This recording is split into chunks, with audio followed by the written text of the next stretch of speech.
तो भाई साहब स्वागत है आपका एक ब्रांड न्यू व्लॉग में। सो गाइस सबसे पहले तो आप सबको ईद मुबारक, आपको आपकी पूरी फैमिली को ईद मुबारक, क्योंकि आज ईद उल फितर का पहला दिन है। आओ माँ कसम। और आज का सीन कुछ ऐसा है कि मैं सोया हुआ था रात को। आपको पता है यार, ऑनलाइन वालों की कोई जिंदगी होती नहीं है, ना दिन ना रात, सब बस काम में ही लगे रहते हैं। शाबाश बेटा, बहुत बढ़िया मुन्ना। तो काम में लगा हुआ था तो रात को लेट सोया। मैंने सुबह इनको कह दिया था, बल्कि रात को ही कह दिया था कि भाई मुझे कोई बंदा उठाए नहीं। तो खैर इन्होंने वैसे ही किया, मुझे किसी ने नहीं उठाया। मैं तो चलो मजाक कर रहा था कि यार मुझे ना उठाना, लेकिन वाकई मुझे किसी ने नहीं उठाया और मैं ईद की नमाज भी नहीं पढ़ सका। बड़ा हरामी हो बेटा। तो अभी तकरीबन क्या बज गए हैं, तकरीबन दोपहर हो गई, दोपहर के 12-1 बज गए हैं। और 12-1 बजे हैं, मेहमान आ रहे हैं और मैं भाई अभी फ्रेश भी नहीं था हुआ। मैंने सोचा कि फ्रेश हो लूँ, उसके बाद फिर जाहिर है आना जाना लगा रहेगा। हमने भी कहीं जाना है, कुछ लोगों ने हमारे घर आना है। और उसी के साथ साथ आपको एक और चीज बताता चलो, मैंने कलेक्ट किया है जी ईद कार्ड। ठीक है, ये ईद कार्ड होंगे, लेकिन इनमें भरने के लिए पैसे नहीं है। अब पैसे कहाँ से आएंगे वो तो खुद मुझे नहीं पता। मुझे लग रहा है कि मुझे कहीं से दिहाड़ी लगानी पड़नी है और दिहाड़ी लगा के मुझे ये ईद कार्ड भरने पड़ने हैं। मजा आया। तो ये जी ईद कार्ड आ गए हैं हमारे पास। ये हैं वो सब ईद कार्ड जिनमें हम पैसे भरेंगे। और उसी के साथ साथ आपको मजे की बात बता दूं, ये जो बंदी बैठी हुई है ना, ये कहती है कि मुझे 1000 रुपए दो। इसकी शक्ल देख लो, इसकी जो शक्ल है ना वो 100 रुपए वाली भी नहीं है, ये 1000। चूड़ा बोला था। चूड़ा तो तुम चूड़ी हो। नहीं एक मिनट, इधर आओ, इधर आओ, इधर इधर। 1000 रुपए वाली तुम्हारी शक्ल है, बताओ मुझे। है तुमने कितने लेने?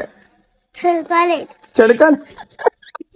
तुम्हें तुम्हें अब चड़का ही मिलेगा। ठेंगा लेना है? ठेंगा ठीक है, फिर ठेंगा लेना है। तो गाइज आपके सामने एक बंदी कह रही है मुझे ठेंगा चाहिए और एक बंदी कह रही है 1000। आपने इंसाफ करना कि किस बंदी को ठेंगा और किस बंदी को 1000 रुपए चाहिए। So finally guys madam Nur Jahan हो चुकी है तैयार। और अभी जब मैं अपनी असल हालत में आया हूँ ना, मतलब कि सुबह से इंतजार कर कर कर के भाई मेकअप हो जाए, मेकअप हो जाए, लेकिन इस बंदी का मेकअप ही नहीं था हो रहा। मैंने इसे कहा भाई मुझे उठा दिया करो। सुबह मुझे तकरीबन नहीं, बल्कि जब मैं सोया होता हूँ ना तब तुम तैयारी करो, क्योंकि मैंने 4-5 घंटे मजीद सोना होता है और तुम्हारे 4-5 घंटे वैसे लग जाते हैं मेकअप में। तो फिलहाल मैं तो आ गया हूँ अपनी असल हालत में, वही चूड़ों की तरह। और ये बंदी हो गई है तैयार। तो फाइनली हम जा रहे हैं जी अपने ससुराल, क्योंकि आपको पता है ये जो ससुराल वाला काम होता है ना, ये भी जरूरी होता है यार, ईद पे जाना पड़ता है।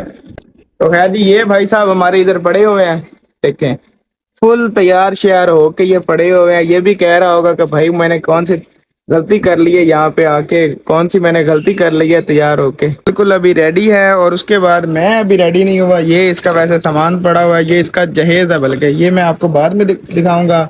और जैसे कि मैंने आपको बताया था पिछले व्लॉग में कि मैंने एक खेड़ी विन किया। विन क्यों किया ये भी उसी व्लॉग में ही मैंने आपको बता दिया था जी। तो फिलहाल अभी चेक करते हैं कि ये भाई पूरी भी आती है कि नहीं आती। बता इसलिए रहा हूँ कि यार ये मेरे फेवरेट बंदे की है, मतलब कि कप्तान खेड़ी इसे कहते हैं। मतलब कप्तान अब कौन है वो तो आपको पता चल ही गया होगा। तो फिलहाल चलते हैं यार, पहले से ही बड़ा लेट हो गया हूँ। मारने और पहले तो देख लेते हैं कोई है तो नहीं। तो फिलहाल हम देखते हैं जी हमारे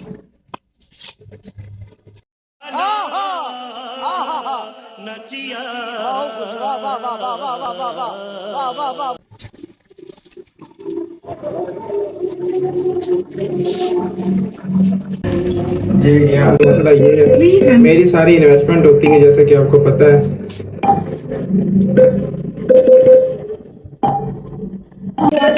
चलो जी आजा सिम सिम आजा। सो गाइस शादीशुदा जोड़े का ठाठा मारता हुआ समंदर अपने ससुराल की जानिब रवां दवा था।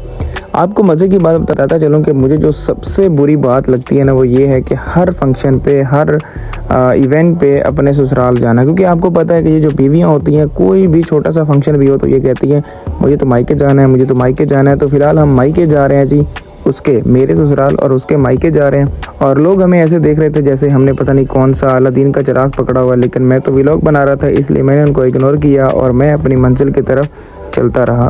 बाकी इन्फॉर्मेटिव आपको बात ये बताता चलूँ कि पहले हम भी यहीं पे रहते थे और अभी हम शिफ्ट हो गए हैं कहीं और इलाके में। तो ये जो एरिया है ये है जी मोता सिंह और ये DHA फेज 6 की आपको दीवारें नज़र आ रही होंगी। DHA फेज 6 है या 7 है जो भी है, खैर हम अपनी मंजिल तक पहुंच चुके हैं। तो अभी व्लॉग का करते हैं एंड